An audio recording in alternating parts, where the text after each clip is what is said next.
Hi friends, welcome back to Neha food stories. ഇന്നൊരു evening വ്ലോഗുമായിട്ടാണ് കേട്ടോ ഞാൻ വന്നിട്ടുള്ളത്. കൂടെ ഒരു അടിപൊളി റെസിപ്പിയും ഉണ്ട്. ഗോതമ്പ് പിടി, ഗോതമ്പ് കൊഴുക്കട്ട എന്നൊക്കെ പറയും. പിന്നെ ഞങ്ങൾ വൈകിട്ട് മോളെ കൊണ്ട് ഒരു ഡെൻറ്റിസ്റ്റിനെ കാണിക്കാൻ പോയിട്ടുണ്ടായിരുന്നു. അതിനുശേഷം ഒരു ഷോപ്പിംഗ് ഒക്കെ ഉണ്ടായിരുന്നു കേട്ടോ. അപ്പോൾ ഷോപ്പിംഗ് നടത്തിയെടുത്ത് ചെന്ന് നോക്കുമ്പോൾ വാലന്റൈൻസ് ഡേ സ്പെഷ്യൽ കുറേ സംഭവങ്ങളുണ്ട്. അപ്പോൾ അതൊക്കെ ഞാൻ നിങ്ങളുമായിട്ട് ഷെയർ ചെയ്യുന്നുണ്ട്. അപ്പോൾ ആദ്യം തന്നെ നമുക്ക് ഗോതമ്പ് പിടി എങ്ങനെയാണ് ഉണ്ടാക്കുന്നതെന്ന് നോക്കാം. അതിനുവേണ്ടി 1 കപ്പ് ഗോതമ്പ് പൊടിയാണ് എടുത്തിട്ടുള്ളത്. അപ്പോൾ അതൊരു ചൂടായ പാനിലേക്ക് ഇട്ടിട്ടൊന്ന് റോസ്റ്റ് ചെയ്തെടുക്കണം. ഒരു 2-3 മിനിറ്റ് ലോ ടു മീഡിയം ഫ്ലെയിമിലിട്ടൊന്ന് റോസ്റ്റ് ചെയ്തെടുത്താൽ മതി. ഇനി ഇത് മറ്റൊരു ബൗളിലേക്ക് മാറ്റണം. അപ്പോൾ അതേ സമയം തന്നെ നമുക്കൊരു മറ്റൊരു പാനിലേക്ക് 1 കപ്പ് വെള്ളം ഒഴിച്ചിട്ടൊന്ന് തിളപ്പിച്ചെടുക്കണം. അപ്പോൾ നമ്മൾ റോസ്റ്റ് ചെയ്ത് വെച്ചിട്ടുള്ള ഗോതമ്പ് പൊടിയിലേക്ക് കുറച്ച് ഉപ്പിട്ട് കൊടുക്കുക. എന്നിട്ട് നന്നായിട്ടൊന്ന് ഇളക്കിയെടുക്കുക. ഇനി നമ്മൾ തിളപ്പിച്ച് വെച്ചിട്ടുള്ള വെള്ളം ഇതിലേക്ക് ഒഴിച്ചിട്ട് മിക്സ് ചെയ്തെടുക്കണം. അപ്പോൾ കുറേശ്ശായിട്ട് മിക്സ് ചെയ്തെടുക്കുക കേട്ടോ. നമ്മൾ ചപ്പാത്തിക്കൊക്കെ മാവ് കുഴക്കുന്ന പോലെയല്ല, അതിനേക്കാൾ കുറച്ചും കൂടി ലൂസായിട്ട് വേണം അതൊന്ന് കുഴച്ചെടുക്കാൻ. അപ്പോൾ നമ്മൾ തിളച്ച വെള്ളം ചേർക്കുമ്പോൾ തന്നെ അത്യാവശ്യം ഗോതമ്പ് പൊടി ഒന്ന് വെന്ത് കിട്ടും. പിന്നെ നമ്മൾ ആൾറെഡി ഇതൊന്ന് വറുത്തിട്ടും ഉണ്ടായിരുന്നു. അപ്പോൾ ഞാൻ ഇതുപോലെ നല്ല സോഫ്റ്റ് ആവുന്ന വിധം കുഴച്ചെടുത്തിട്ടുണ്ട്. ഇനിയിപ്പോൾ നമുക്ക് പിടി ഉണ്ടാക്കാം. അപ്പോൾ കയ്യിൽ കുറച്ച് ഓയിൽ തടവുക. എന്നിട്ട് ഇതിൽ നിന്ന് കുറേശ്ശെ എടുത്തിട്ട് ചെറിയ ചെറിയ ബോൾസാക്കി എടുക്കുക. ചെറിയ ബോൾസാക്കി ഉണ്ടാക്കിയാലാണ് കേട്ടോ നല്ല ടേസ്റ്റ് ഉണ്ടാവുക. അപ്പോൾ ഇതുപോലെ കൈ കൊണ്ട് ഇങ്ങനെ ഉരുട്ടിയെടുത്താൽ മതി. ഇതുപോലെ ചെറിയ ചെറിയ ബോൾസാക്കിയിട്ട് എല്ലാം മാറ്റിയെടുക്കാം. അപ്പോൾ 1 കപ്പ് ഗോതമ്പ് പൊടി കൊണ്ട് ഞാൻ ഇത്രയും പിടി ഉണ്ടാക്കിയിട്ടുണ്ട്. ഇനിയിപ്പോൾ നമുക്കിതൊന്ന് വേവിച്ചെടുക്കണം. അപ്പോൾ അതിന് വേണ്ടി ഒരു പാനിലേക്ക് 1/2 കപ്പ് വെള്ളം ഒഴിച്ചു കൊടുക്കുക. ഇനിയിപ്പോൾ വെള്ളം തിളക്കാൻ വേണ്ടിയിട്ട് ഇതൊന്ന് അടച്ചു വെക്കണം. വെള്ളമൊക്കെ ഇവിടെ നന്നായി തിളച്ചിട്ടുണ്ട്. ഇനി നമ്മൾ ഉണ്ടാക്കി വെച്ചിട്ടുള്ള പിടി ഇതിലേക്ക് ഇട്ടിട്ടൊന്ന് വേവിച്ചെടുക്കുക. അപ്പോൾ ഒരു 5 മിനിറ്റ് ലോ ടു മീഡിയം ഫ്ലെയിമിലിട്ട് വേവിച്ചെടുത്താൽ മതി. അപ്പോൾ കൈ കൊണ്ട് ഒന്ന് ചുറ്റിച്ച് കൊടുക്കുക കേട്ടോ. സ്പൂണൊന്നും വെച്ച് ഇളക്കരുത്.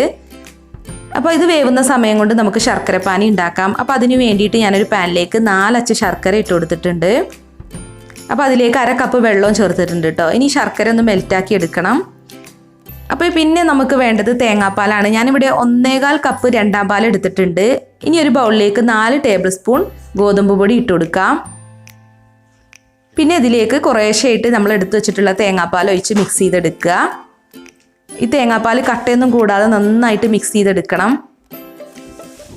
അപ്പോൾ ഞാൻ കുറച്ചും കൂടി തേങ്ങാപ്പാൽ ഒഴിച്ചിട്ടുണ്ട് ഇതൊന്ന് മിക്സ് ചെയ്യാൻ വേണ്ടിയിട്ട്. അപ്പോൾ ബാക്കിയുള്ള 2ാം പാലും കൂടി നമ്മൾ ഇതിലേക്ക് ചേർത്തിട്ടൊന്ന് മിക്സ് ചെയ്തെടുക്കുക. ഒരു ചെറിയ തേങ്ങ ചിരവിയതാണ് ഞാനിപ്പോൾ പാലെടുക്കാൻ വേണ്ടിയിട്ട് എടുത്തിട്ടുള്ളത്. 3/4 കപ്പ് 1ാം പാലും 1.25 കപ്പ് 2ാം പാലുമാണ് വേണ്ടത്. ചെറിയൊരു തേങ്ങ ചിരവിയത് മതി. ഇനി നമ്മൾ മെൽറ്റ് ചെയ്ത് വെച്ചിട്ടുള്ള ശർക്കരപ്പാനി ഒന്ന് അരിച്ചെടുക്കണം. കല്ലൊക്കെ ഉണ്ടെങ്കിൽ ഒന്ന് മാറാൻ വേണ്ടിയിട്ടാണ്. അപ്പോൾ ഈ സമയം കൊണ്ട് നമ്മുടെ പിടിയൊക്കെ ഇവിടെ വെന്തിട്ടുണ്ട്. ഇനിയിപ്പോൾ നമ്മൾ 2ാം പാലിൽ കലക്കി വെച്ചിട്ടുള്ള ഗോതമ്പ് പൊടി ഉണ്ടല്ലോ, അത് ഇതിലേക്ക് ചേർത്തിട്ടൊന്ന് വേവിച്ചെടുക്കുക. നമ്മുടെ പിടി നല്ലൊരു ഗ്രേവി ടൈപ്പിൽ നല്ല ക്രീമി പരുവത്തിൽ കിട്ടാൻ വേണ്ടിയിട്ടാണ് ഗോതമ്പ് പൊടി കലക്കിയിട്ട് നമ്മൾ ഇതിലേക്ക് ചേർക്കുന്നത്. അപ്പോൾ ഇനി ഈ ഗോതമ്പ് പൊടി ഒന്ന് വേവിച്ചെടുക്കണം കേട്ടോ. ഈ ഗോതമ്പ് പൊടിയുടെ പച്ചച്ചുവയൊക്കെ മാറാൻ വേണ്ടിയിട്ട് കുറച്ച് നേരം നമ്മളിതൊന്ന് വേവിച്ചെടുക്കണം. അടച്ചു വെക്കൊന്നും വേണ്ട, തുറന്ന് വെച്ച് തന്നെ ഒരു മീഡിയം ഫ്ലെയിമിലിട്ടൊന്ന് വേവിച്ചെടുത്താൽ മതി. ഇപ്പോൾ ഗോതമ്പ് പൊടിയുടെ പച്ചച്ചുവയൊക്കെ മാറിയിട്ടുണ്ട്. ഇത് നല്ല തിക്ക് പരുവത്തിലായിട്ടുണ്ട്. ഇനി നമ്മൾ മെൽറ്റ് ചെയ്ത് വെച്ചിട്ടുള്ള ശർക്കരപ്പാനി ഇതിലേക്ക് ചേർക്കണം. അപ്പോൾ നമ്മൾ ഗോതമ്പ് പൊടിയൊക്കെ നന്നായി വെന്തതിന് ശേഷം മാത്രം ശർക്കരപ്പാനി ചേർത്താൽ മതി. ഇല്ലാന്നുണ്ടെങ്കിൽ ഇതൊന്നും വെന്ത് വരില്ല കേട്ടോ. പച്ചച്ചുവ ഉണ്ടാവും ഗോതമ്പ് പൊടീൻ്റെ. അപ്പോൾ ശർക്കരപ്പാനി ചേർത്തിട്ട് നന്നായിട്ട് ഒന്നും കൂടി ഒന്ന് തിളപ്പിച്ചെടുക്കുക. പിന്നെ ഒരു പിഞ്ച് ഉപ്പും കൂടി ചേർത്തിട്ടുണ്ട് ടേസ്റ്റ് ഒന്ന് അഡ്ജസ്റ്റ് ചെയ്യാൻ വേണ്ടിയിട്ട്. പിന്നെ ഞാൻ 4 ഏലക്കേൻ്റെ കുരു ചതച്ചിട്ട് ചേർക്കുന്നുണ്ട്. നിങ്ങളുടെ കയ്യിൽ ഏലക്കപ്പൊടി ഉണ്ടെന്നുണ്ടെങ്കിൽ 1 ടീസ്പൂൺ ഏലക്കപ്പൊടി ചേർത്താലും മതി. അപ്പോൾ ശർക്കരപ്പാനി ചേർത്തിട്ട് ഇപ്പോൾ ഇത് നന്നായി തിളച്ചിട്ടുണ്ട്. ഒരു 5 മിനിറ്റൊക്കെ ഒരു മീഡിയം ഫ്ലെയിമിലിട്ടൊന്ന് തിളപ്പിച്ചെടുക്കുക. ഇനിയിപ്പോൾ നമുക്കിതിലേക്ക് 1ാം പാൽ ചേർക്കാം കേട്ടോ. അപ്പോൾ കണ്ട നല്ല കുറുകിയ പരുവത്തിലാണ് കിട്ടിയിട്ടുള്ളത്. ഇനിയിപ്പോൾ നമുക്ക് നല്ലൊരു ടേസ്റ്റ് കിട്ടാൻ വേണ്ടിയിട്ട് ഞാനിപ്പോൾ 3/4 കപ്പ് 1ാം പാലാണ് കേട്ടോ ചേർക്കുന്നത്. നല്ല കട്ടിയുള്ള പാൽ വേണം ചേർക്കാൻ. 1ാം പാൽ ചേർത്ത് കഴിഞ്ഞാൽ പിന്നെ അധികം തിളപ്പിക്കണ്ട, ജസ്റ്റ് ഒന്ന് ചൂടാക്കി എടുത്താൽ മതി. അപ്പോൾ ഒന്ന് മിക്സ് ചെയ്ത് കൊടുക്കുക കേട്ടോ 1ാം പാൽ ചേർത്തിട്ട്.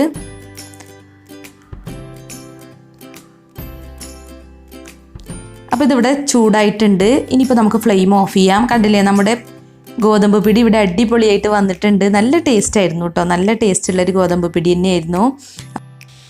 പിന്നെ നന്നായിട്ട് കുറുകാൻ വേണ്ടി വെയിറ്റ് ചെയ്യേണ്ട കേട്ടോ. തണുത്ത് കഴിയുമ്പോൾ ഒന്നും കൂടെ നല്ല കുറുകിയ രൂപത്തിലാവും. അപ്പോൾ ഇനി നമുക്കിതൊരു സെർവിങ് ബൗളിലോട്ട് മാറ്റാം. നമ്മുടെ വീട്ടിലുള്ള ഇൻഗ്രീഡിയൻസ് മാത്രം മതി ഇത് ഉണ്ടാക്കാൻ. വളരെ പെട്ടെന്ന് ഉണ്ടാക്കുകയും ചെയ്യാൻ നല്ല ടേസ്റ്റുമാണ്. അപ്പോൾ എല്ലാവരും ട്രൈ ചെയ്ത് നോക്കുക. എന്നിട്ട് നിങ്ങളുടെ ഫീഡ്ബാക്കൊക്കെ ഒന്ന് അറിയിക്കണം കേട്ടോ. അപ്പോൾ മോള് എന്ന് സ്കൂളിൽ വിട്ട് വന്നാൽ ചോദിക്കും ഒന്ന് അമ്മച്ചി എന്താ സ്പെഷ്യൽ ഉണ്ടാക്കിയെന്ന്. അപ്പോൾ ഗോതമ്പ് പിടി കണ്ടപ്പോൾ അവൾക്ക് നല്ല ഇഷ്ടമായിട്ടുണ്ടായിരുന്നു.